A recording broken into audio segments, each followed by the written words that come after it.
You never really get used to it, seeing things on this job that shake you to your core.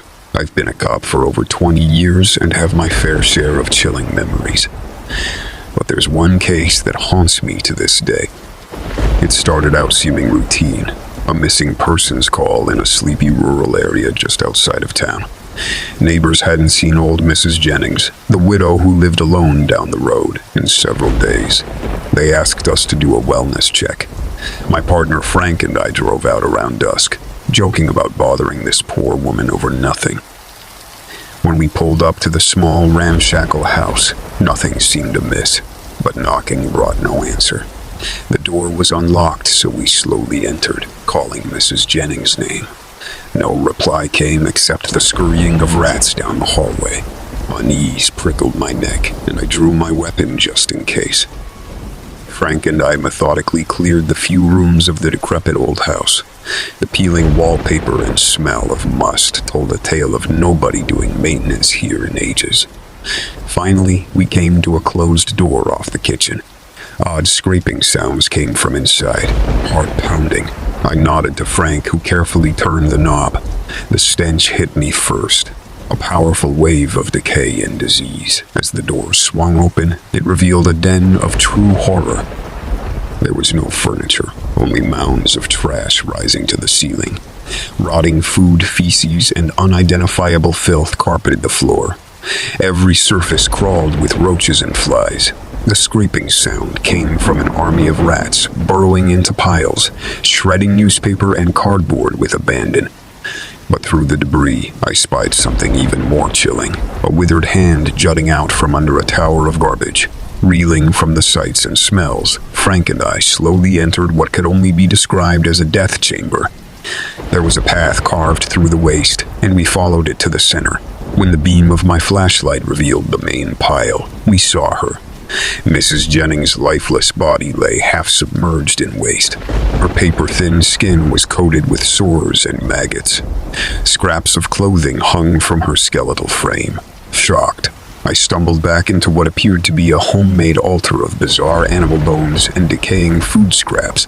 Clearly, the old woman had been dead for some time, and for reasons I still don't understand, she chose to live her final days wallowing in refuse as some type of demented recluse. Even now, the image of her corpse festering there amid those hellish conditions haunts my restless nights.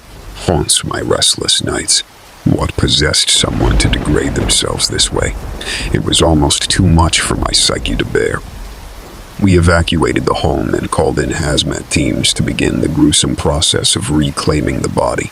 As we finished taking statements, I noticed my hands shaking slightly, a police veteran unnerved. Frank put his hand on my shoulder, trying to make sense of it all through tired eyes.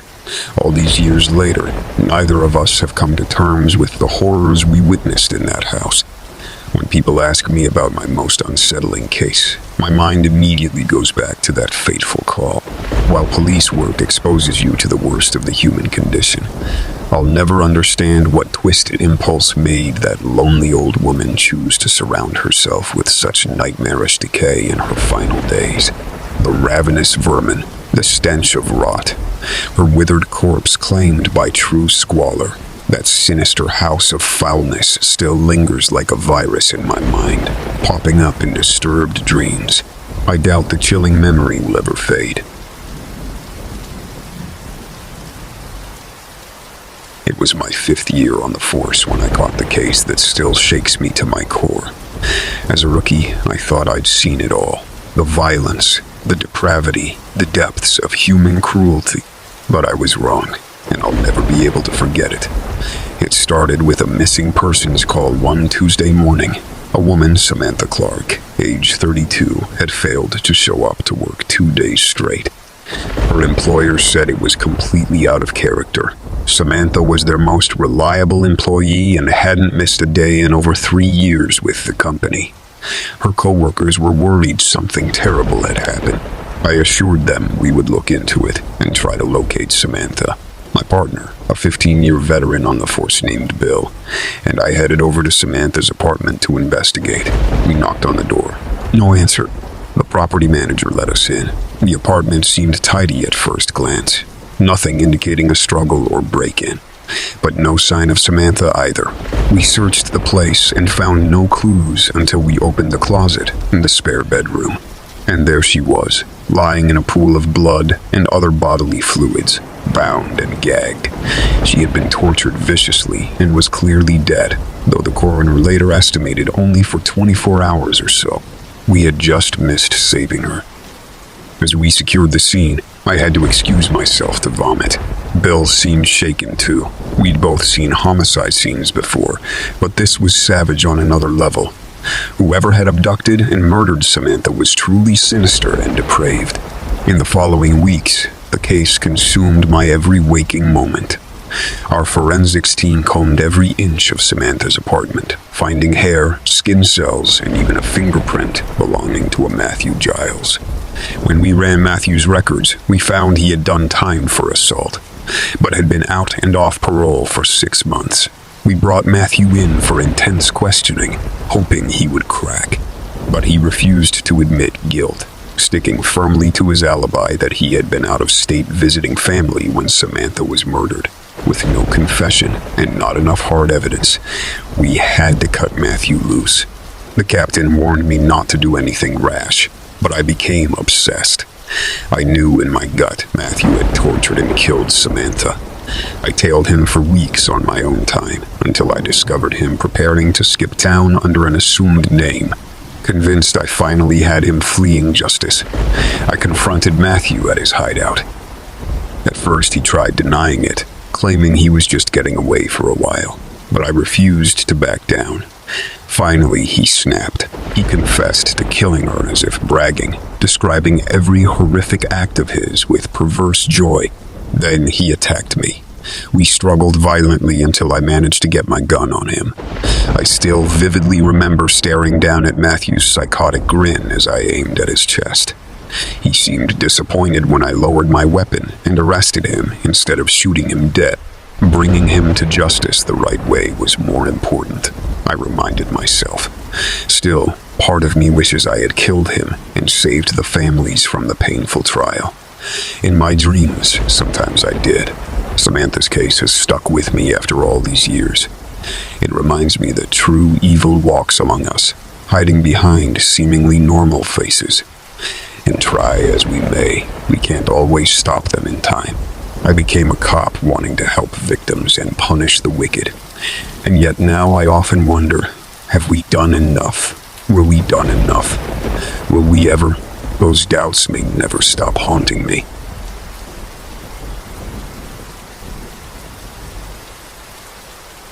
It was a Tuesday night when the call came in. A suspected break-in on Victor Street, the third one this month. My partner and I headed out, not thinking much about it at first.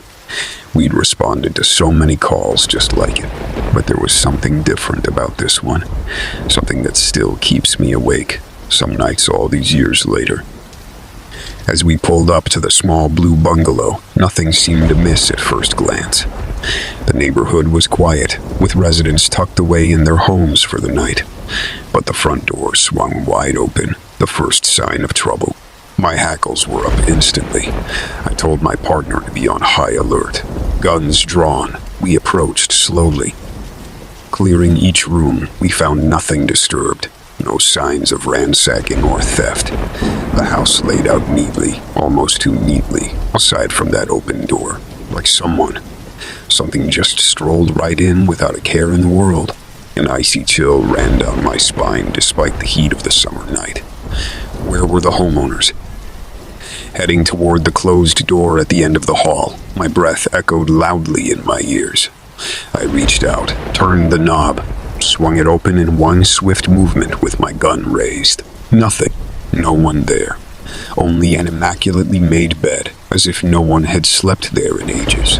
Until we heard it, that low wail seeping through the walls.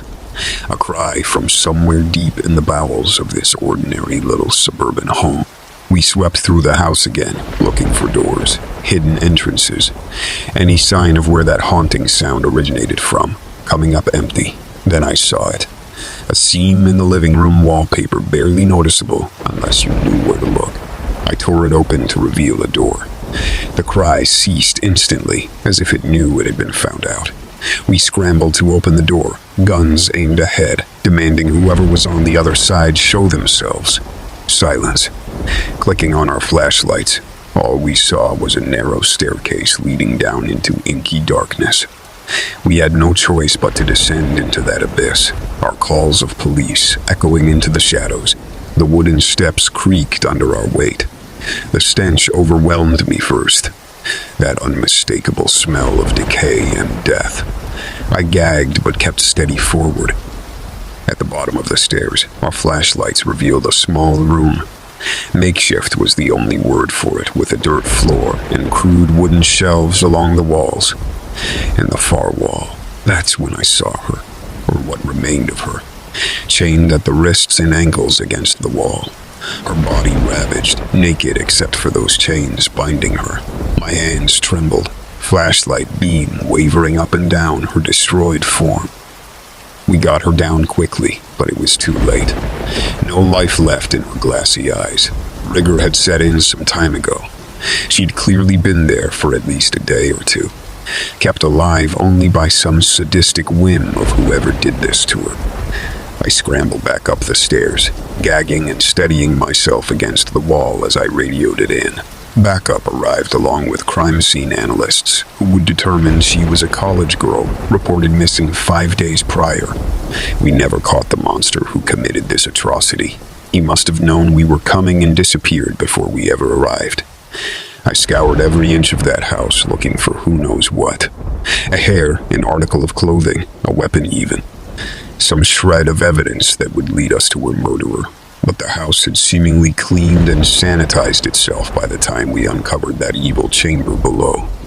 I still drive by that house sometimes late at night when I can't sleep, hoping to see a light at night when I can't sleep, hoping to see a light on. Someone wandering by a window, wondering if that hidden room still remains undiscovered and what other secrets lurk there.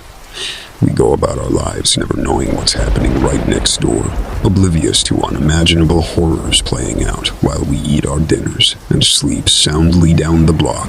It's enough to make your mind play tricks, seeing monsters around every corner.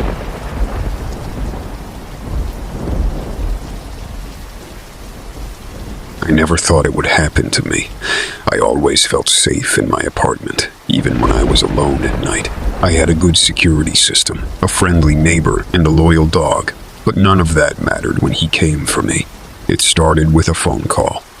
I was watching a movie on Netflix, cuddled up with my dog on the couch when my phone rang. It was an unknown number, but I answered anyway. Maybe it was someone from work, or a friend who changed their number. "Hello," I said. There was no answer, just heavy breathing. I frowned and repeated myself. "Hello, who is this?" The breathing stopped, and a voice whispered in my ear. "I'm watching you." I felt a chill run down my spine. I looked around, but I didn't see anyone. I was on the 3rd floor, and there was no balcony. How could anyone be watching me? "Who are you? What do you want?" I asked, trying to sound brave. The voice chuckled. "You'll find out soon enough." Then the line went dead. I stared at my phone, feeling a surge of fear and anger. Who was this creep? How did he get my number? Was this some kind of prank? I decided to call the police. I didn't want to take any chances. I dialed 911 and waited for someone to pick up.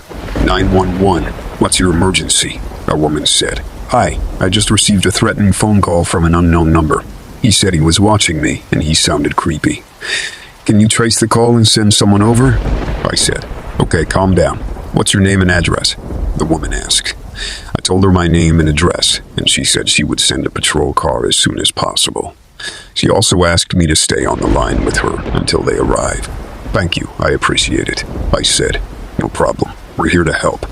Do you have any idea who this person might be? She asked. No, I don't recognize the voice.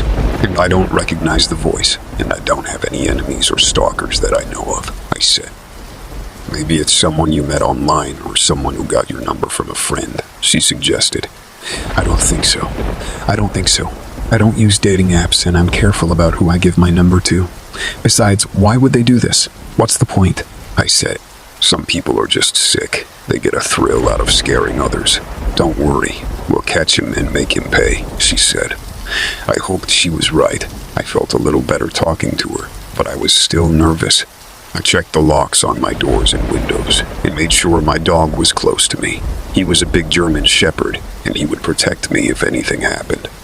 I glanced at the clock. It was almost midnight. How long would it take for the police to get here? I wished they would hurry up. Then my phone rang again. It was the same unknown number. I hesitated, but the woman on the line told me to answer it. Maybe they could trace it this time. Hello, I said. Hello, beautiful, the voice said. I felt a wave of nausea. He was still watching me. Where are you? How can you see me? I asked. I'm closer than you think. I can see everything you do. I can see you talking to the police. I can see you holding your dog. I can see you shaking with fear, he said. I looked around, but I still didn't see anyone. How was this possible? Stop this, you sick bastard. The police are on their way. They'll find you and arrest you, I said. He laughed. The police can't help you. They're too late. I'm already inside your apartment. I felt a jolt of terror. Inside my apartment. How? When? I heard a noise behind me. I turned around and saw him. He was standing in the doorway of my bedroom. He was wearing a black hoodie and a mask. He had a knife in his hand. He smiled and said, "Hello, beautiful." I screamed and dropped my phone. My dog barked and lunged at him. He stabbed my dog in the chest, and he fell to the floor. I ran to the kitchen, looking for a weapon. He followed me, laughing. I grabbed a knife from the drawer and faced him. He was bigger and stronger than me, but I was not going to give up. I stabbed him in the arm and he cried out. He slashed at me and I dodged. We fought for what seemed like an eternity, but it was probably only a few minutes. Then I heard sirens outside. The police had arrived. He heard them too, and he panicked. He ran to the window and jumped out. He landed on the ground, and I heard a thud. I looked out and saw him lying on the pavement, bleeding. The police surrounded him and handcuffed him. He was still alive, but barely. I collapsed on the floor, sobbing. I was alive, but I was traumatized. I had just survived a nightmare. I had just killed a man. The police came in and checked on me. They asked me questions, but I couldn't answer. I was in shock. They took me to the hospital, and they took him to the morgue. I later found out that he was a serial killer who'd been stalking me for months. He had hacked into my security system, and he had a key to my apartment. He had been watching me every night, waiting for the right moment to strike. He had killed several other women before me, and he had planned to kill me too. But he didn't. I fought back, and I won. I was lucky, but I was also brave. I was a survivor.